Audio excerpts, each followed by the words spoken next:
अस्सलाम वालेकुम, मेरा नाम है मुजाहिद हसनैन और आप देख रहे हैं स्टार्टिंग आउट विद प्रोग्रामिंग। इस लेक्चर के अंदर हम डिस्कस करेंगे हम कैसे किसी प्रोग्राम की आउटपुट फाइंड कर सकते हैं या उसमें से एरर्स ढूंढ सकते हैं। ये मैंने पेपर लिया ऊप का जो रीसीट का पेपर था ना आईटी 2024 का, वो मैंने पेपर लिया और उसमें से जो आउटपुट और एरर्स वाले प्रोग्राम थे वो मैंने लिखे हैं और इनके रिलेटेड आपको मैं डिटेल में डिस्कस करके बताऊंगा कि कैसे आप कोई भी एरर ढूंढोगे या फिर कैसे कोई भी आप आउटपुट फाइंड करोगे। सबसे पहला जो हमें क्वेश्चन दिया गया था उसमें उसने बोला सपोज द फॉलोइंग कोड। हमें ये नीचे कोड दिया गया जिसके अंदर एक क्लास है हमारी बेस नाम की और एक क्लास है हमारी जो है ना ड्राइव्ड नाम की। फिर उसने आगे बोला कि suppose we have two objects, एक बेस बी नाम का होगा और एक ड्राइव डी नाम का होगा। अब वो बोल रहा है कि अगर हम ये दो ऑब्जेक्ट क्रिएट करें इंट मेन के अंदर आके, इंट मेन और इंट मेन की बॉडी के अंदर आके हम जो है ना एक बेस बी और देन एक ड्राइव डी, अगर हम ये दो ऑब्जेक्ट क्रिएट करें तो हमारे पास जो है ना जो हमने कोड लिखा हुआ है इसमें से कौन सी जो लाइंस है उनके ऊपर एरर जनरेट होगा। अब हम कोड देख लेते हैं कि एक दफा उसके अंदर कौन कौन सी लाइंस है। सबसे पहले हमारे पास हैश इंक्लूड आयोस्ट्रीम, तो इस लाइन के अंदर कोई भी एरर नहीं है, बिल्कुल ठीक है। फिर यूजिंग नेम स्पेस एसटीडी, ये भी बिल्कुल ठीक है। देन उसके बाद जो क्लास के स्पेलिंग्स हैं वो भी बिल्कुल ठीक है। क्लास का नाम उसने रखा हुआ है बेस। अब मैंने देखना है जहां जहां पे भी बेस लिखा हुआ होगा ना, क्या उसका बी कैपिटल है या जो स्पेलिंग्स है वो सेम है। तो बेस का एक यहाँ पे कंस्ट्रक्टर बन रहा है, डिफॉल्ट कंस्ट्रक्टर, वहां पे स्पेलिंग्स ठीक है। उसके अलावा बेस से हम इनहेरिट कर रहे हैं इस ड्राइव क्लास को, तो यहाँ पे भी स्पेलिंग ठीक है, इसके लिए भी कोई एरर नहीं है। देन उसके बाद हमारा पब्लिक पार्ट है और पब्लिक पार्ट के अंदर हम एक वेरिएबल डिक्लेयर कर रहे हैं। देन प्राइवेट पार्ट है उसके अंदर एक वेरिएबल डिक्लेयर कर रहे हैं। देन हमारा प्रोटेक्टेड पार्ट है उसके अंदर एक वेरिएबल डिक्लेयर कर रहे हैं। देन अगेन पब्लिक पार्ट है। अब हम अपनी क्लास के अंदर जो है ना एक से ज्यादा बार भी जो है ना वो पब्लिक लिख सकते हैं, तो ये कोई एरर नहीं होगा। अब इस पब्लिक पार्ट के अंदर आगे हमारा क्या है, डिफॉल्ट कंस्ट्रक्टर है। इस डिफॉल्ट कंस्ट्रक्टर के अंदर हम ये जो सारे वेरिएबल्स हैं इनको कोई डिफॉल्ट वैल्यूज जो है वो असाइन कर रहे हैं। देन हम अपनी जो क्लास है उसको क्लोज कर रहे हैं। अब इस पूरी क्लास के अंदर जो है ना हमें कोई भी एरर नहीं मिला। अब ये जो नेक्स्ट क्लास है ड्राइव्ड क्लास है, अब ड्राइव्ड क्लास को हम इनहेरिट कर रहे हैं बेस क्लास से, और कैसे इनहेरिट कर रहे हैं, पब्लिकली इनहेरिट कर रहे हैं। अब जब हम किसी क्लास को किसी दूसरी क्लास से पब्लिकली इनहेरिट करेंगे तो जो उसके पब्लिक मेंबर्स होंगे, जैसे यहाँ पे ये एक पब्लिक वेरिएबल है इंट पब्लिक वेरिएबल, तो ये क्या होगा, ये इसके अंदर इनहेरिट होके आ जाएगा इस ड्राइव्ड क्लास के अंदर। जो प्राइवेट पार्ट है ये कभी भी इनहेरिट नहीं होगा। प्रोटेक्टेड पार्ट जो है ना वो इसके अंदर आके क्या बन जाएगा, प्रोटेक्टेड बन जाएगा। पब्लिक इसके अंदर आके पब्लिक और प्रोटेक्टेड इसके अंदर आके प्रोटेक्टेड बन जाएगा। अब यहाँ तक जो है ना कोई भी एरर नहीं था किसी किस्म का भी। अब अगर हम बेस का ऑब्जेक्ट क्रिएट करते हैं तो जाहिर बात है बेस क्लास के अंदर अगर कोई एरर नहीं तो उसका ऑब्जेक्ट क्रिएट करते हुए भी कोई एरर नहीं आएगा।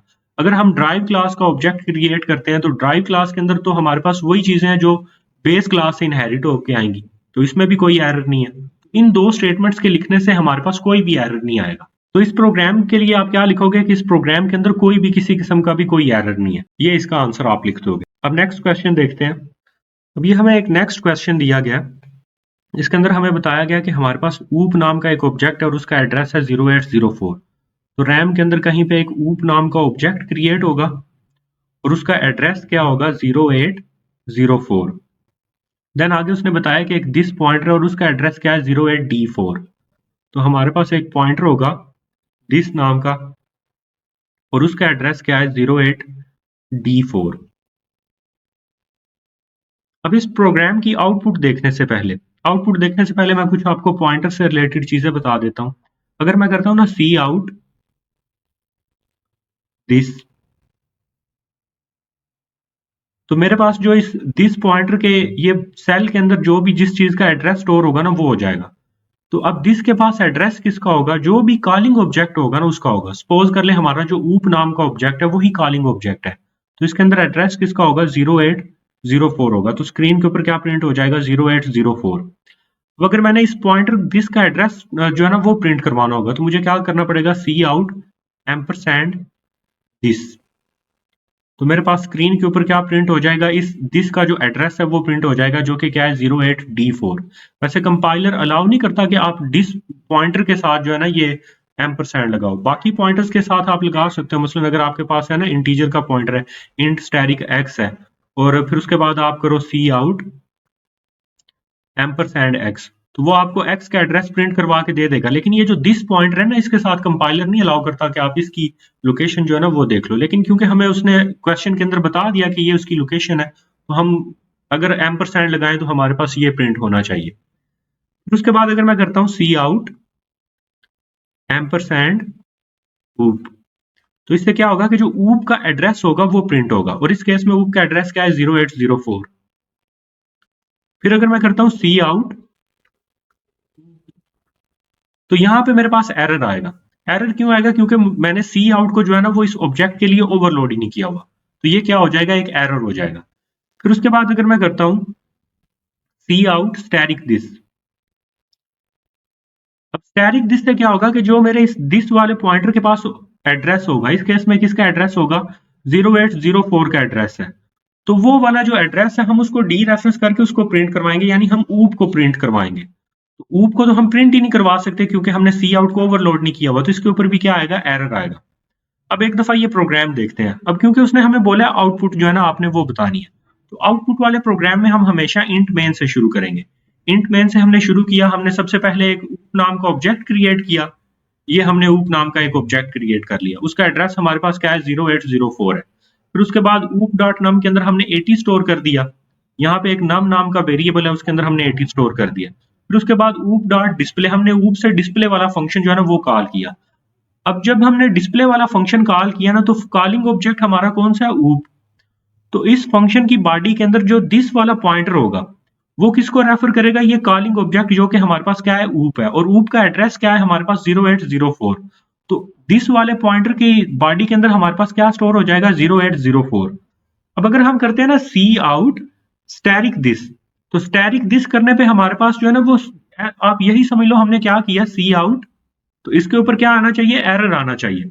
अब यहाँ पे हो सकता है कि उन्होंने गलती से जो है ना स्टैटिक लगा दिया, लेकिन उन्होंने लगाना यहाँ पे क्या था, उन्होंने लगाना था यहाँ पे सिर्फ सी आउट दिस, और दिस पे हमारे पास क्या प्रिंट हो जाना था, 0804। जो दूसरी स्टेटमेंट है ये सी आउट एम्परसैंड दिस, ये वाली तो हम कभी कॉल ही नहीं ना कर सकते, इसके ऊपर भी कंपाइलर एरर देगा। जो दिस पॉइंटर है ना, दिस पॉइंटर के लिए हम साथ में कभी भी एम्परसैंड नहीं लगा सकते, यानी जो दिस का जो हमारे पास है ना एड्रेस, वो तो हम कभी प्रिंट ही नहीं करवा सकते। तो हमारे पास जो एड्रेस यहाँ पे पॉसिबल प्रिंट हो सकता है वो किसका है, वो ऊप का ही प्रिंट हो सकता है। तो हम इसकी जो आउटपुट है वो 0804 उसको लिख के देंगे। इवन यहाँ पे हमारे पास क्या है, एरर है, उसने यहाँ पे स्टैटिक नहीं लगाना था, लेकिन उसने स्टैटिक लगा दिया। आपने उस एरर को इग्नोर करके आपने जो आउटपुट बनती है वो आपने लिख के देनी है। कोई भी आपके पास आउटपुट वाला अगर प्रोग्राम आएगा तो आपने उसके अंदर जो है ना उसको एरर नहीं लिख के देना, आपने उसको आउटपुट लिख के दे देनी है। अब ये नेक्स्ट क्वेश्चन है, ये भी हमारे आउटपुट से रिलेटेड ही है, तो इसमें भी हम आउटपुट अपनी देखेंगे। सबसे पहले हमें जो है ना एक क्लास दी गई है डेमो, और फिर उसके बाद हमारे पास जो है ना इंट मेन है। तो हम आउटपुट में हमेशा कहाँ से स्टार्ट लेंगे, इंट मेन से स्टार्ट लेंगे। अब यहाँ पे इंट मेन के अंदर हमने सबसे पहले डेमो का एक ऑब्जेक्ट क्रिएट किया। अब जैसे ही हमने डेमो का ऑब्जेक्ट क्रिएट किया ओबीजे, तो सबसे पहले आप देखोगे कि क्या हमारे पास डेमो का कोई कंस्ट्रक्टर है, तो यहाँ पे डेमो क्लास के अंदर कोई भी उसका कंस्ट्रक्टर नहीं है। तो अगर कंस्ट्रक्टर नहीं है तो इसका डिफॉल्ट कंस्ट्रक्टर ही कॉल होगा, उसके अंदर कोई भी सी आउट की स्टेटमेंट नहीं होगी जो कंपाइलर हमें बना के देता है। तो इस लाइन के लिए हमारे पास स्क्रीन के ऊपर कोई भी आउटपुट नहीं आएगी। अब ये जो दूसरी लाइन है, दूसरी लाइन के अंदर हमने ओबीजे इससे कॉल किया सबसे पहले fun3 को। अब सबसे पहले जो है ना ये वाला जो फंक्शन है ना fun3, ये कॉल हो जाएगा ओबीजे के जरिए। तो हम कहाँ पे जाएंगे, ये fun3 वाले फंक्शन के अंदर जाएंगे। fun3 वाले फंक्शन के अंदर जाके हमने क्या किया, सी आउट 3, तो हमारी आउटपुट के अंदर आ जाएगा 3 आ जाएगा। देन यहाँ से हमने क्या रिटर्न करवा दिया, स्टैटिक दिस। अब ये स्टैटिक दिस क्या है, ये क्या है, ये कॉलिंग ऑब्जेक्ट होता है। तो यहाँ पे कॉलिंग ऑब्जेक्ट हमारा कौन सा है, ओबीजे। तो यहाँ से बेसिकली हमने रिटर्न क्या करवाया, ओबीजे को ही रिटर्न करवाया। तो ओबीजे यहाँ पे रिटर्न होगा इस स्टेटमेंट की जगह पे। जब ये इस स्टेटमेंट की जगह पे ओबीजे रिटर्न होगा तो ये सारी स्टेटमेंट यहाँ से खत्म होके क्या बन जाएगी, ओबीजे बन जाएगी। और उससे आगे फिर डॉट लगा के हमने क्या कॉल किया हुआ है, fun2 कॉल किया हुआ है। तो हम fun2 फंक्शन के अंदर चले जाएंगे, स्क्रीन के ऊपर सी आउट होगा 2, देन उसके बाद हम वहां से भी क्या रिटर्न करवा देंगे, दिस को रिटर्न करवा देंगे, यानी ओबीजे को रिटर्न करवा देंगे। और जब यहाँ से ओबीजे रिटर्न होगा तो ये इतनी स्टेटमेंट ये भी खत्म हो गई, यहाँ पे भी क्या आ जाएगा, ओबीजे। फिर इस ओबीजे से आगे डॉट fun3 अगेन कॉल हो गया। तो यहाँ पे से जब डॉट fun3 अगेन कॉल हुआ तो अगेन स्क्रीन के ऊपर क्या प्रिंट होगा, 3 प्रिंट होगा, और हमारी आउटपुट क्या आ जाएगी, 323 आ जाएगी। मेरे ख्याल से पेपर के अंदर जो स्टेटमेंट थी वो ये थी, OBJ dot fun3 dot fun1 dot fun3। तो इसके लिए जो आउटपुट आएगी हमारे पास वो आएगी 313। तो ये कंफ्यूज ना हो जाना कि ये 323 कहाँ से आ गया, वो स्टेटमेंट थोड़ी सी चेंज हो गई है मुझसे लिखने में। तो यहाँ पे जो अगर हम दरमियान में fun1 कॉल करेंगे तो फिर ये 313 आ जाएगा। उसके बाद हमारा नेक्स्ट क्वेश्चन है। नेक्स्ट क्वेश्चन के अंदर बोल रहा है consider the following C++ code can we access base2 function using SPTR pointer. अब इस क्वेश्चन के अंदर हमने बताना है कि क्या हम base2 नाम का जो फंक्शन है वो SPTR पॉइंटर से एक्सेस कर सकते हैं। तो पहले तो हम ये देखते हैं कि ये कोड कैसे लिखा हुआ है। आप अगर कोड देखो ना तो पेपर के अंदर भी यहाँ पे दिया हुआ था foo.h। अब ये .h क्या है और ये क्यों लगा रहे हैं। बेसिकली हम जो हमारी क्लास है ना, जैसे ये एंसेस्टर क्लास है, हम उसको एक सेपरेट फाइल कोई भी नाम रख के आगे उसके .h लगाएं और उस फाइल के अंदर जो है ना इस क्लास को हम डिक्लेयर करके बाद में अपना जो हमारा मेन प्रोग्राम होगा ना जहाँ पे उस क्लास को हमने यूज करना है, हम वहां पे हैश इंक्लूड डबल कोट्स के अंदर foo.h के नाम से उसको कॉल कर सकते हैं। तो ये कंपाइलर यही कंसीडर करेगा कि जैसे वो वाली क्लास जो है ना इस प्रोग्राम के अंदर जो है ना वो हमने लिखी है। तो कंपाइलर हमारे लिए जो foo.h नाम की फाइल के अंदर हमने क्लास बनाई हुई होगी उसको हमारे प्रोग्राम के अंदर इंक्लूड करवा देगा। फिर उसके बाद bar.h नाम की एक फाइल है और इस फाइल के अंदर कौन सी क्लास है, सक्सेसर। यहाँ पे ऊपर कौन सी है, एंसेस्टर। एंसेस्टर के अंदर एक प्राइवेट मेंबर है base1, फिर एक प्रोटेक्टेड मेंबर है base2, फिर एक पब्लिक मेंबर है base3। अब हम सक्सेसर क्लास को पब्लिकली इनहेरिट कर रहे हैं इंसेस्टर से। जब हम पब्लिक इनहेरिटेंस करेंगे तो जो प्राइवेट मेंबर है ये तो कभी भी हमारा जो है ना वो इनहेरिट ही नहीं होगा। जो प्रोटेक्टेड और पब्लिक है ना, ये दोनों भी सेम एज इट उस क्लास के अंदर जाके ना प्रोटेक्टेड और पब्लिक बन जाएंगे। यानी जो base3 है वो इस सक्सेसर के अंदर जाके क्या बन जाएगा, पब्लिक बन जाएगा, और जो base2 है वो इस सक्सेसर के अंदर जाके क्या हो जाएगा, प्रोटेक्टेड बन जाएगा। अब जो प्रोटेक्टेड है हम उनको इस क्लास के अंदर अंदर एक्सेस कर सकते हैं, ये जो bar.h है, लेकिन इसको आउटसाइड दी क्लास एक्सेस नहीं कर सकेंगे। इसी तरह जो हमारे पास ये जो पब्लिक है, ये पब्लिक क्योंकि अब इस क्लास के अंदर जाके पब्लिक बना है तो इसको हम इनसाइड और आउटसाइड दोनों में एक्सेस कर सकेंगे। यानी हम जो सक्सेसर का ऑब्जेक्ट होगा उससे भी इसको एक्सेस कर सकेंगे, लेकिन ये base2 को नहीं कर सकेंगे। अब देखते हैं कि आगे इसके प्रोग्राम के अंदर क्या है। आगे सक्सेसर क्लास के अंदर उसका एक प्राइवेट मेंबर है, उसका एक प्रोटेक्टेड मेंबर है, देन उसका एक पब्लिक मेंबर है। अब इंट मेन के अंदर आके उसने एक पॉइंटर क्रिएट किया SPTR और उसको डायनेमिक मेमोरी एलोकेट करवा दिया सक्सेसर क्लास से। अब उसका क्वेश्चन ये था कि क्या हम SPTR से base2 को एक्सेस कर सकते हैं। अब सबसे पहले तो हम ये देखेंगे कि क्या हमारा base2 जो है वो इनहेरिट होके सक्सेसर के अंदर आया। तो हाँ जी, वो बेस क्लास के अंदर था तो वो इनहेरिट होके इसके अंदर आ गया, क्योंकि वो प्राइवेट मेंबर नहीं था, वो क्या था, वो प्रोटेक्टेड मेंबर था।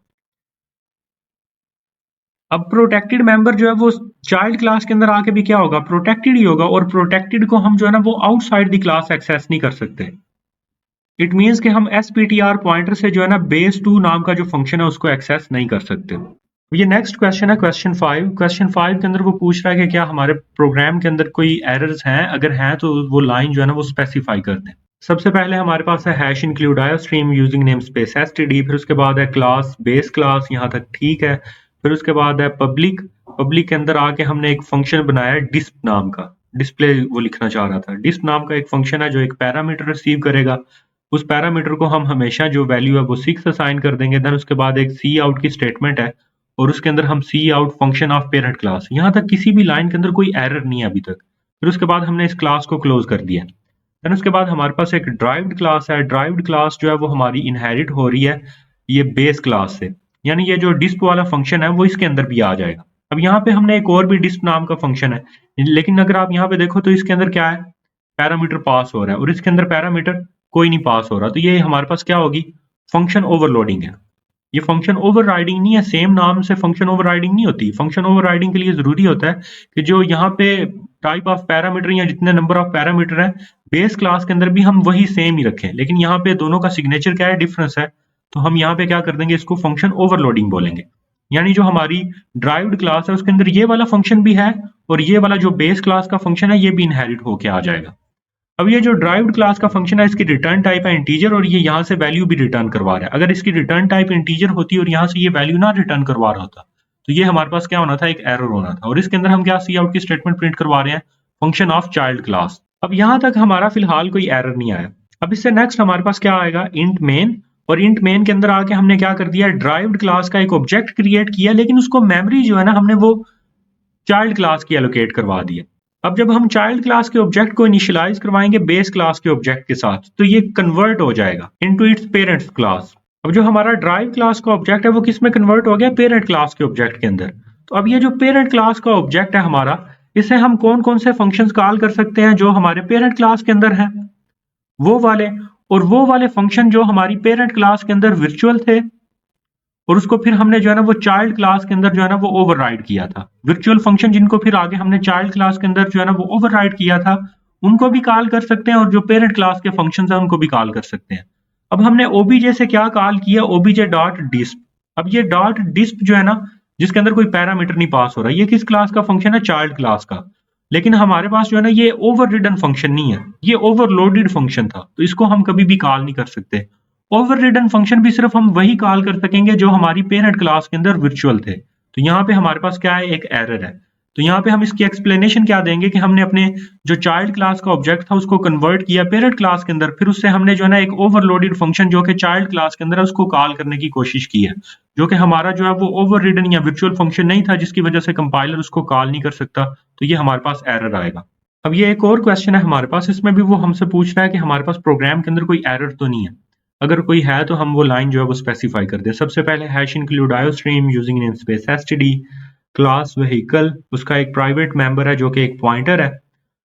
अब जब भी हमारे पास प्राइवेट मेंबर के अंदर पॉइंटर होगा ना, तो हमें उसे कंस्ट्रक्टर के अंदर कोई ना कोई वैल्यू जो है ना वो मस्ट इनिशियलाइज करवानी पड़ेगी। तो इसके व्हीकल के जो है ना वो डिफॉल्ट कंस्ट्रक्टर के अंदर उसने उसको डायनेमिक मेमोरी इनिशियलाइज करवाई है। अगर ना करवाता ना इस पॉइंटर को, तो फिर ये एरर आप ये डिनोट कर सकते थे कि पॉइंटर बनाया और पॉइंटर को डायनेमिक मेमोरी एलोकेट नहीं की, या उसको नल पीटीआर या नल वैल्यू असाइन नहीं की। देन उसके बाद स्क्रीन के ऊपर प्रिंट हो रहा है सी आउट व्हीकल, यहाँ तक कोई भी एरर नहीं है। देन उसके बाद एक गेटर फंक्शन है इंट गेट एड्रेस व्हीकल, और इससे रिटर्न क्या हो रहा है, वन रिटर्न हो रहा है, और इसकी रिटर्न टाइप भी क्या है, इंटीजर है। तो यहाँ पे भी कोई एरर नहीं। फिर उसके बाद डिस्ट्रक्टर बना हुआ है, और डिस्ट्रक्टर के अंदर हमने ये जो पी को डायनेमिक मेमोरी एलोकेट की थी उसको वो डिलीट भी करवा रहा है, यहाँ पे भी कोई एरर नहीं है। फिर उसके बाद हमारे पास एक बस नाम की क्लास है, उसको हम पब्लिकली इनहेरिट कर रहे हैं व्हीकल से। उसके जितने भी पब्लिक मेंबर्स होंगे वो सारे के सारे जो है ना वो इसके अंदर इनहेरिट होके आ जाएंगे। देन हमारे पास बस का क्या है, डिफॉल्ट कंस्ट्रक्टर, और इस डिफॉल्ट कंस्ट्रक्टर के अंदर वो क्यू को डायनेमिक मेमोरी एलोकेट करवा रहा है। अब हम देखते हैं क्या क्यू इसने इस क्लास के अंदर डिफाइन किया, तो इसके प्राइवेट मेंबर के अंदर आके उसने क्यू का एक पॉइंटर बनाया, और क्यू को यहाँ पे क्या कर रहा है, डायनेमिक मेमोरी एलोकेट करवा रहा है। देन उसके बाद सी आउट कर रहा है, सी आउट बस, तो यहाँ तक कोई भी एरर नहीं है। देन उसके बाद इंट गेट एड्रेस बस, तो यहाँ से रिटर्न 0 करवा रहा है, इसमें भी कोई एरर नहीं। फिर उसके बाद ये जो क्यू उसने डायनेमिक मेमोरी एलोकेट की थी उसको डिस्ट्रक्टर के अंदर डिलीट करवा रहा है, यहाँ पे भी कोई एरर नहीं है। अब इसका इंट मेन वाला पार्ट देखते हैं। अब इंट मेन के अंदर आके उसने क्या किया, उसने एक बस का ऑब्जेक्ट लिया सी, फिर उसके बाद उसने एक व्हीकल का पॉइंटर लिया आर। अब ये जो बस है ये हमारी कौन सी क्लास है, ये चाइल्ड है, और ये जो व्हीकल है हमारी ये कौन सी क्लास है, हमारी बेस क्लास है। फिर उसने क्या किया कि ये जो हमारी चाइल्ड क्लास का ऑब्जेक्ट था सी, इसका एड्रेस स्टोर करवाया आर के अंदर। आर क्या था, पॉइंटर। जब हमारा ये चाइल्ड क्लास का एड्रेस आर के अंदर स्टोर होगा तो ये किसके अंदर कन्वर्ट हो जाएगा, ये पेरेंट क्लास के अंदर कन्वर्ट हो जाएगा, यानी पॉलीमॉर्फिज्म हो जाएगी हमारी। अब वो क्या कर रहा है, cout R arrow operator get address vehicle. अब जब हमारा कोई भी जो ऑब्जेक्ट है ना वो पेरेंट क्लास के अंदर कन्वर्ट हो जाता है ना, तो फिर उससे हम कौन कौन से फंक्शंस कॉल कर सकते हैं जो पेरेंट क्लास के अंदर है, और जो हमारी चाइल्ड क्लास के अंदर ओवर रिडन फंक्शन है। अब उसने सबसे पहले इस सी आउट की लाइन के अंदर क्या कॉल किया है, R arrow operator get address vehicle. ये बेस क्लास यानी पेरेंट क्लास का फंक्शन है, ये कॉल हो जाएगा। लेकिन R arrow operator get address बस, ये किस क्लास का फंक्शन है, ये चाइल्ड का है, लेकिन ये कोई ओवर रिडन फंक्शन नहीं था, ये सिंपली बस चाइल्ड क्लास का एक फंक्शन था, तो इसको हम कॉल नहीं कर सकते। यहाँ पे कंपाइलर क्या दे देगा, एरर दे देगा। आई होप सो आपको ये क्वेश्चन समझ आ गए होंगे। मजीद लेक्चर्स के लिए चैनल को सब्सक्राइब कर लें और बेल आइकन को भी हिट कर लें ताकि लेक्चर्स की अपडेट आपको मिल जाए। शुक्रिया।